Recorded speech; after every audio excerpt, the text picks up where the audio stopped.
1. The application is struck from the roll as urgency has not been demonstrated as required by Rule 612 of the Uniform Rules of Court. Inkantolo lephakeme yaseNtshonalanga Kapa isilahle ngelifastelo sicelo lesiphutfumako salobeka ngumsunguli we-MK eJabulani Khumalo sekufuna ukuthi abuyiselwe ukuthi abe sekuqaleni eluhlwini lwemagama e-MK. I, Leon David van Wyk, swear that I will be faithful to the Republic of South Africa and the province of the Western Cape. Ukhetfwe kusekuba nguNdunankulu wesifundza seNtshonalanga Kapa lihlandla lesibili Allen Windi lophuma ngaphansi kwenhlangano ye-DA. We told the guys that somebody have to play a blinder. We know it wasn't going to be an easy wicket because of the inclement weather.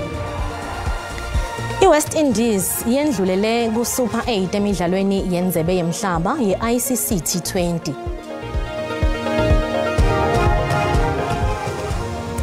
Lishonile Mbukeli angikuvusele tindzabeni telwimi lwesiswati lesithula sise-Auckland Park eJozi etindlini tekusakata te-SABC. Kanti-ke khumbula ukuthi letindzaba tiyatfolakala futhi ku-SABC Plus, ku-YouTube kanye naku-X kanye naku-YouTube ngekuthi SABC tindzaba. Inkantolo lephakeme yaseNtshonalanga Kapa isilahle ngelifastelo sicelo lesiphutfumako salobeka ngumsunguli we-MK Jabulani Khumalo sekufuna ukuthi abuyiselwe ukuthi abe sekuqaleni eluhlwini lwemagama e-MK. Inkantolo ivele sicelo saKhumalo ngaphambi kwelilanga nje ukuthi kuhlale kwekuqala iPhalamende yavelonke lokutawendeka kusasa eKapa. Kamuva nje Khumalo ufaka amaphepha laphuthumako enkantolo lephakeme yaseNtshonalanga Kapa lapha afuna khona kubuyiselwe ukuthi abe sekuqaleni eluhlwini lwemagama ku-MK ngaphambi kokuthi kuhlale kwekuqala iPhalamende yakusasa. Khumalo uphinze wacela inkantolo ukuthi ivimbe lona bengumengameli Jacob Zuma noma ngabe ngubani ukuthi lingakhishwa ligama lakhe ukutheni abe lilunga lePhalamende velonke. Imetamo yakhe esibile ukuthi abuyiselwe ilahlwe ngelifasitelo. Sekusibili ahliya Khumalo kulolu dzaba ngemva ukuthi inkantolo yetela ukhethwe ikhiphe esijuwele siphikisana isinqumo sakhe sekufuna ukuthi lona bengumengameli Jacob Zuma atsalwe njengalokho ngasuye umholi we-MK. And the order is as follows. Having considered the papers and the arguments presented on behalf of the applicant and the third and fourth respondents, it is ordered that 1. The application is struck from the roll as urgency has not been demonstrated as required by Rule 612 of the Uniform Rules of Court. 2. The applicant shall be liable for the costs of an incidental to the application on a party and party scale as taxed as agreed. 3. The costs of counsel shall be following scale C. Court stands adjourned. Kusasa kufungiswa emalunga ePhalamende. Sitawuhlala kusasa sishaya mthetho sesifundza eGauteng kanzi kutawuphindwe kufungiswe emalunga kukhethwe naNdunankulu somlomo nalamanye emalunga latawubusa kuleminyaka lesihlanu letako. I-ANC kulesifundza ithole tihlalo letingemashumi ilandzelwa i-DA lenetihlalo letingemashumi bese i-EFF ihlele endzaweni yesithathu ngetihlalo letilishumi. Tinhlangano letisha kulesishaya mthetho tifaka ekhatsi MK, Action SA, ibusa ne Mzansi. Njengoba kulindeleke ukuthi ishamthetho sesifundza eGauteng sihlale kwekuqala kusasa ngemva kwelekhetho, i-ANC itfola isesimeni lesingase kahle njengoba kwekuqala ukuthi ingabi netihlalo letiningi kundlula onke amaqembu ngemva kweminyaka lengemashumi kusukela yaqala kubusa. Lenhlangano yaqala kulahlekela ngemavoti kulesifundza lesinothile ngeminyaka wa-2019 njengoba yatfola emavoti lang-50.2%. Kanzi lo mnyaka itfole 35%. Lokhu kusho ukuthi kufuthi ibuse ngekuhlanganyela naletinye tinhlangano. Well, the premier will be elected, and the premier is likely to come from the ANC. One must also understand that the parties that hold sway in Gauteng at the moment is the DA and the ANC. Tinhlangano letfole emavoti lamaningi tiyachubeka nekhulumisana ngenhloso yokubumba uhulumende wavelonke nawetifundza. Kusenjalo bahlati bathi kusebenzisana kwetinhlangano uhulumende wavelonke kudaba nemthelela kuhulumende wesifundza seGauteng. At the same time, you also find that the EFF has actually done well, is not as well as it had expected, and the MK has also done well. But if you take the DA's numbers and that of the ANC, they easily constitute about 61%.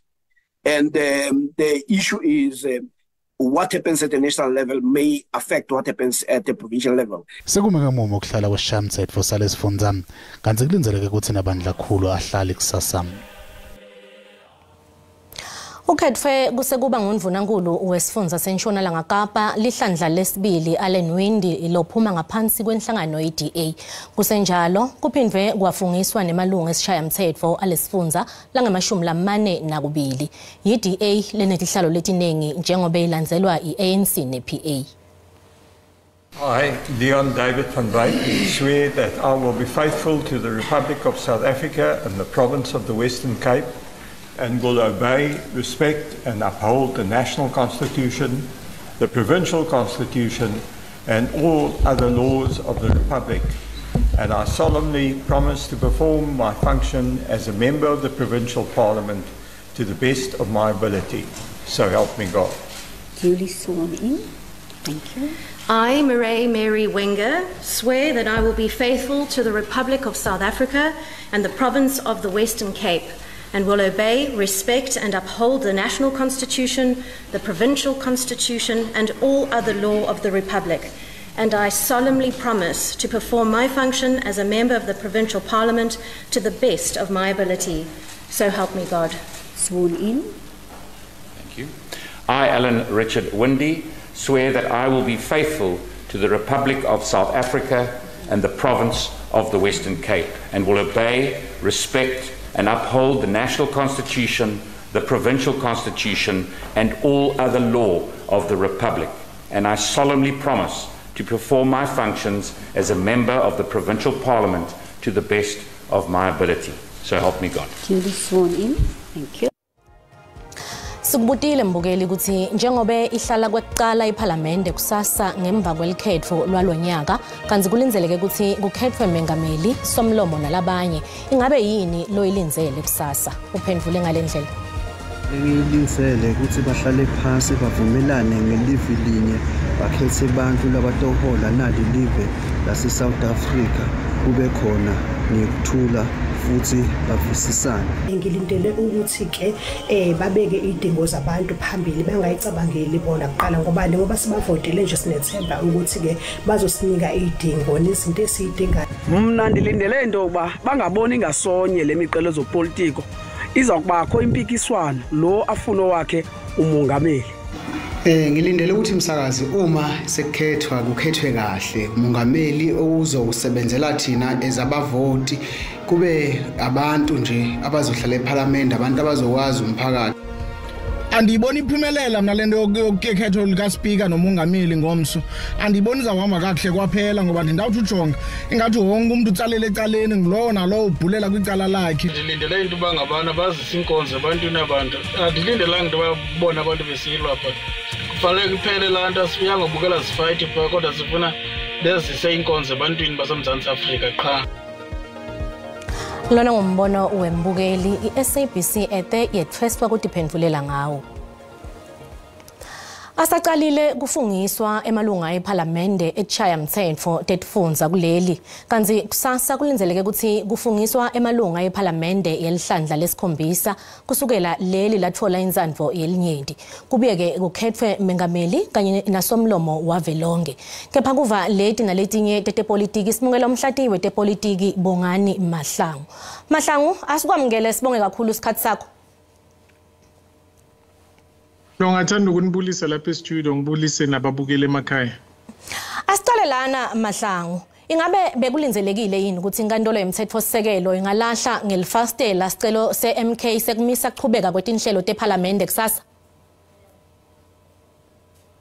Lokho bekungabonakala ukuthi kuzoyenzeka nawuthi uyabheka ubufakazi bebanabo ukuthi amalona ama-votes arigiwe bebungeka bahlulekile kupresent. Bona nje bebaya lapha bathatha ama-chance and nabo I think babonile ukuthi bebathatha ama-chance and bahlulekile ngoba if bebaye and ulona i-constitutional court ikhulumile ukuthi le matter le beyingasi-urgent ngoba bazi over 10 days ago ukuthi iParliament izohlala kusasa ngoba bayazi ukuthi after 14 days ye-official declaration yama-results within the 14 days, Chief Justice is announce a specific day within 14 days, legislated with constitution. So local dalaba was. So if very urgent, after pronouncement, official results from the IEC. So balinde up until 2 days or 3 days before ihlala. Shukuthi ilona imethe yabo bengasi agent. Inkantolo yaseNtshonalanga Kapa isilahle ngelifastelo sicelo saJabulani Khumalo sekufuna ukuthi abuyiselwe ukuthi abe weqala iluhlwini lemagama eMK. Ingabe kushoni lokho uyafungiswa kusasa nobe cha? So nasithi check iWestern Cape High Court beyilalela ukuthi uJabulani Khumalo abiselwe ku list. Yakhumbula uthe uZuma makaphuma bekuyi number 1 elistini yeMK. So MK imsusile kuleyo list after aceda futhi nokudliwa ku electoral court nakhona lapho bekafuna ukubiselwa as ilona inkokheli enhlangano. So manje ngenxa yokuthi uhlulekile kulena electoral court akakhonanga ukubuyela izinkokheli wakhitshwa futhi na ku list and uhlulekile Western Cape High Court shuthi kusasa ngeke simbone eParliament ngoba makaya lapha uzoya as just a spectator uzahlala ku gallery njenga wonke umuntu but angeke afungiswe as a member of Parliament. Sinakubona iParliament iphathamiseka uma mengameli atfula inkulumo yakhe kumbe uma kunenkulumo mbikiswano. Ngekubuka kwakho tindvo titawuhamba njani kusasa? Ngeke iphathamiseke njengoba asadi manje ukuthi MK ihlela ini? So manje sekune MK sekune EFF. So kungayenzeka ukuthi vele iphazamiseke ngoba nathi uyabheka iEFF opposed to iGovernment of National Unity and into ezopronounce kusasa ngoba into esibona kusasa lento izofana nale yenzakala eKZN. So already iMK neEFF bakhulumisene ukuthi bafake yabo icandidate kusasa. So into engibhekile ukuthi lokho makungahluleka bangazama ukwenza ama disruption but ama disruption lawa bazabe bawenza ngibona ukuthi angahluleka and futhi bangakhitshwa and ukhumbule once bangena lapha iquorum sebayimithile and noma bangakhitshwa lapha still iquorum izabe sisekhona so kusho ukuthi umsebenzi welona weParliament kusasa we legislature uzochubeka noma bangekho or sebakhitshiwe and then kuzo electwa president uzo electwa speaker no deputy speaker so lokho vele kupossible ukuthi kungenzeka but njengoba ngisho angeke sibheke MK kuphela kumele sibheke MK neEFF ngoba yiba engathi bane potential ukuthi bangazama ukufrustrate ama processes wakusasa just ukuthi bathenga isikhathi ukuthi bakhona ukunegotiate. eKZN nawubuka tindvo titawuhamba njani njengoba labanye bathi NFP ngiyo lephethe tikhiya tako konke nje lokusikhuluma kanti singabona kuba nekusebenzisana lokuya embili.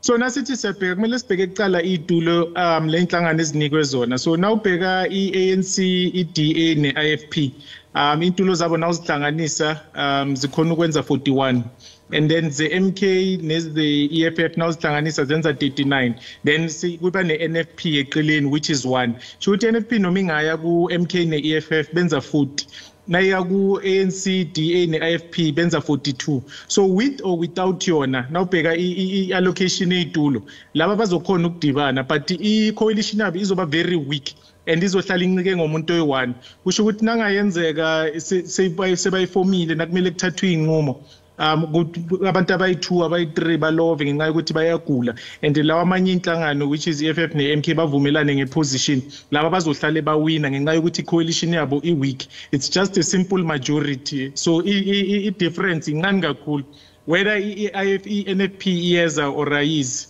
but nayiza at least izoba pushela ku 42 but yona iEFF neMK noma iNFP ngaya ngakubo laba abayi3 bazochubeka ngento abafuna ukuyenza. Mnumzane Mahlangu asibonge kakhulu isikhathi sakho.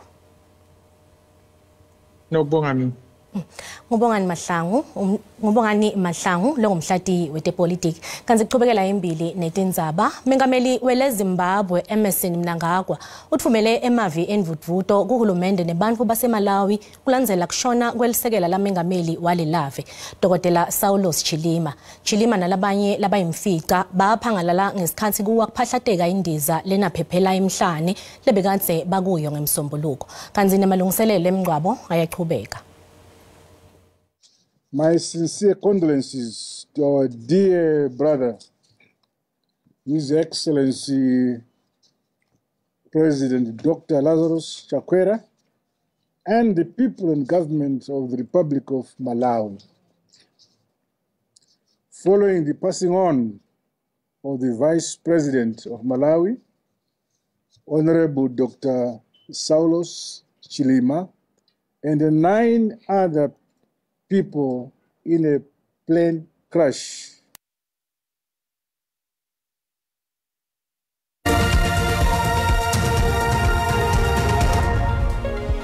Sikubongela mbukeli esigabeni sesibili setindzaba tesiswati locetsa ngena ukhethe kahle kusekhona hlala nathi.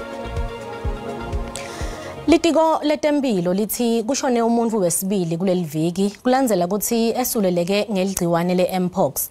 Lokhu kwenteka nje akukapheli nelanga kushone wekuqala. Lomuhla litiko lithi loloshonile wesilisa kanti bekaneminyaka lengama-30 nesiphohlongo obudala.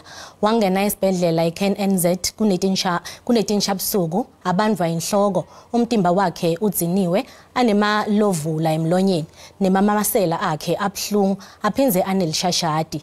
Watfolakala analeli gciwane ngalwesithathu kanti basifupha labatfolakele nalesifo velonke. Indvuna yelitiko letempilo Dr. Joe Phahla ibike ukuthi loshone kuqala ngalesifo abesesibhedlela sembuso eThembisa kanti ushone ngemva kwekuthi angakwadi kumita imithi lebeyingamelapha. Takhamuti taseMarite setkhethe kutilwela tona nebugebengu lobuhlasele leyandzawo. Lokhu kuta ngemva kwekuthi kubhedvuke bugebengu lobufaka ikhansi kuhlukunyetwa kwemaloli ku-R40 lokungumgwaqo lohlanganisa sifundza seLimpopo neseMpumalanga. Takhamuti ke sethlale tehlatenyuka nalendzawo kutawucinisekisa kuphepha. Emalunga emmango ayasebenzisana kulwisana nebugebengu. Ganzi bugebengu lobuvamile kulendzawo kubamba inkunzi, kugagadlela, kuhlukubeta ngekwebulili nekubamba inkunzi timoto. Emaloli latfala umcebo waphansi nalenye impahla abanjwa inkunzi kulomgwaqo njengoba seyindzawo yemigulukudu. Besingakhona kulala ebusuku masilele besiva tibhamu masilele emakhaya bebasingenela lula noma sihamba siye esikoleni besingasakhona ukufunda esikoleni ngoba sathi sihlele esikoleni sive tibhamu sebasingenela. Icrime bese ikhuphuke kakhulu such an extent ukuthi bese singenelwa nasendlini bangena labafana bagwabule iminyango namabhatla bakubulalele phakathi endlini. Sesabona ukuthi kuyafana noma singahlala endlini siyofa. Ithi siphume siye ngaphandle sizame ukuthi sisave. Takhamuti tithi kungcono kusebenzisana nebemthetho kulisana nebogebengu futhi kunemthelela lomuhle. Sibahlali bakhona kulendzawo lesibonile ukuthi bugebengu maphoyisa ayedwana angeke akukhona ukuqedza bugebengu. Bugebengu lendzawo yakithi buphakame kakhulu ngendlela lecakile. Kunxuswa abantu ukuthi bacaphele nabasebenzisa lomgwaqo kulendzawo.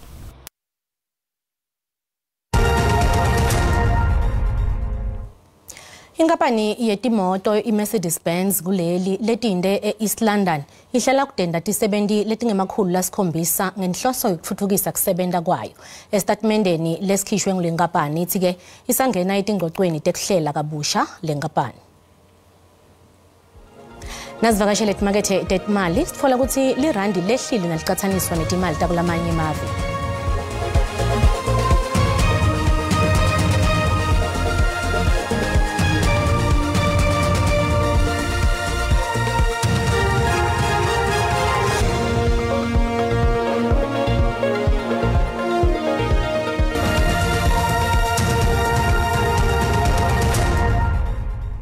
Kutemidlalo iWest Indies yendlulele ku Super 8 emidlalweni yendzebe yemhlaba yeICC T20.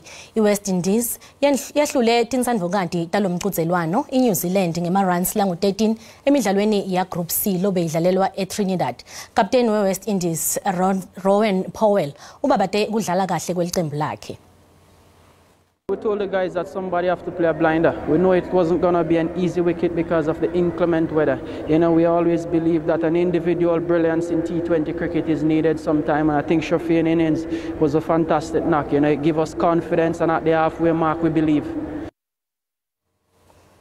Hasasizi shavu embombela sive ukuthi Sibusiso Mahlalela uphathe tiphi kulethamba embili kulethuma embiteni kuligwalagwala FM. Sibu kuqalile kufungiswa kwamalunga eChaya Mthetho tetifundza ingabe uphethene esandleni mnakethu. Sivusele lamaseko sivusele kulithimba lakho egoli nembala kumatasatasa kumkhakha wedepolitiki kuleli vele eNingizimu Afrika. Sikhuluma nje isifundza seMpumalanga sesinandvunankulu lomusha lokungumnumzane Mandla Ndlovu la ngosihlalo waye kwenhlangano ye-ANC kulesifundza seMpumalanga landzela ke ANC imemetela ke cishe ke bondvunankulu baya ukukhombisa nobe ke ukufundza leti sikhombisa takule live lapho lenhlangano ikhona kubuyela khona iphindze ke iphathe ngemuva kwanalo ke lukhetho. Ngetuluka lokho sikhongo lesibuye tekuvakasha kulesifundza eMpumalanga lokwe MTPA senake libito kubahlali basetshaka start kulesifundza kusike abeme kancane kumba ke igolide ngalokungekho emthethweni kuleya ndzawo. Sinaso ke lesikhungu eMTPA ehlelo liphuma embitenyelo yensimbi yesithupha kude ke stawuva kusike kungane benda nalo lubito. Letinye yalo insimbi yesithupha simatebe insimbi yesikhombisa umsakato likwala FM akwanze lamaseko nelithimba lakhe egoli. Sibonga kakhulu Mahlalela. Tikuca lapho ke talomuhla sitawuhlangana ngalokutako. Tikhona telwimi lesindebele kusasa usuku lobuhle kanti singakahambi sikhona simo selitulo ngemva kwetitolo. Lishubisa umkanja kuvakala bomakhata kakhulu lobusika lonyaka nobandile. Ngabe yini imbangela? Hayi cha satawubanza kakhulu futhi sitawubanza kuze kufike nje enyangeni ya-August ngoba vele lo nyaka kubonakala ngathi ikakhulu indzawo liphakeme kubonakala ngathi lidaba libanza kakhulu ilanga nje likhanyise kuphela ngale kwaloko kuyabanza. Lokusho ukuthi ke bantu kumele bagcoke kumele sibagcoke bafuthumale. Asibonge kakhulu sesiwami. Kanti ke mbukeli kwamuka lo muhla kuphelela la asiphinze ke sihlangane ngalokutako abube bohle ebusuku.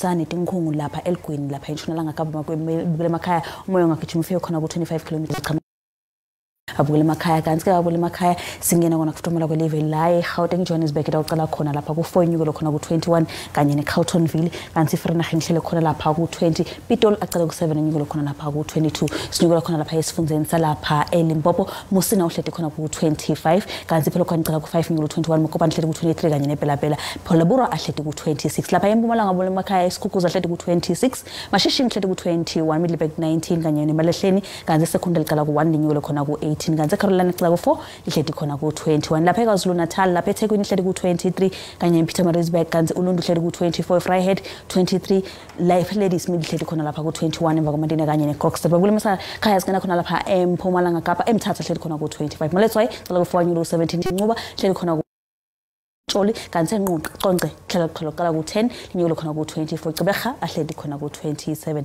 lifuthumele kuleyo ndzawo bule makhaya zingena khona lapha eNtshonalanga Kapa eCape Town lihleti khona ku17 kanti Rivers State qala ku6 inyulo khona ku24 Beckford West uqala khona ku5 inyulo ku25 eGeorge iqala khona ku9 inyulo ku23 Mossel Bay lihleti khona ku21 isifundeni sefile esikhulu kunato tonke sihamba bule makhaya phendla ku21 Kimberley uqala khona ku6 inyulo ku22 DR uqala khona ku5 inyulo khona ku20 Sutherland -2 exen shubisa umkanja kuleyo ndzawo bule makhaya kuyabanza ndikhusile kula makhaya kanti Springbok uhleti khona ku25 bule makhaya singena khona lapha eFree State kanti eSasolburg uqala khona ku4 inyulo khona ku19 kanti Welberg uqala khona ku4 inyulo ku22 Bloemfontein uhleti khona ku20 Wephana ahleti ku19 kanye neFixburg singena khona lapha eNorth West 21 lapha eVryburg uhleti khona ku22 kanti iTosca ihleti ku24 lokho lengiphathele kona ngisalikahle.